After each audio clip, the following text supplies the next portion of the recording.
Comme prévu à l'occasion de la 45e Assemblée générale de la Confédération africaine de football qui s'est tenue le jeudi à Abidjan, l'instance fêtière du football africain a procédé au tirage au sort des éliminatoires de la Coupe du Monde 2026 Zone Afrique. Ils sont 54 équipes qui prendront part aux qualifications sur le continent et partagées dans 9 poules de 6.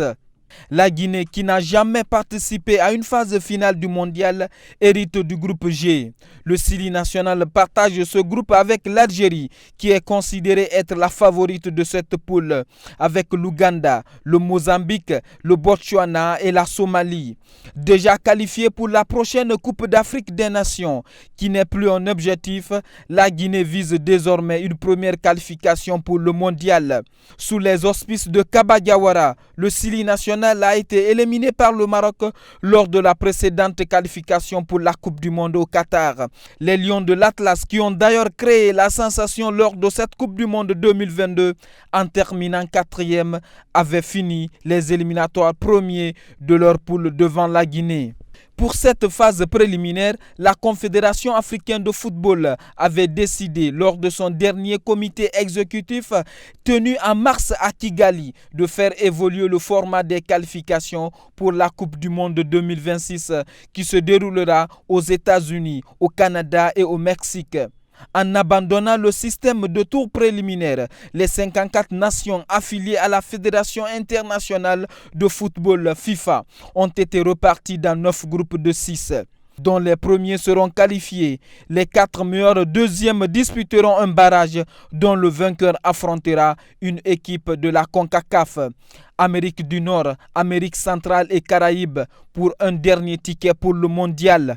Loin d'un tirage clément pour la Guinée, selon plusieurs observateurs qui estiment que la poule du Sili national est bien jouable au regard des équipes qui la composent. Les Fennecs d'Algérie, qui ont souvent retrouvé l'équipe guinéenne, ont un bon souvenir. Puisque sur les 2 dernières confrontations entre les 2 équipes, les coéquipiers de Riyad Mahrez sont sortis vainqueurs. Après la correction de la CAN 2019 en Égypte, où la bande à Ibrahima Traoré a été malmenée 3-0 en 8e de finale, la récente retrouvaille entre les 2 nations a tourné en faveur du champion d'Afrique.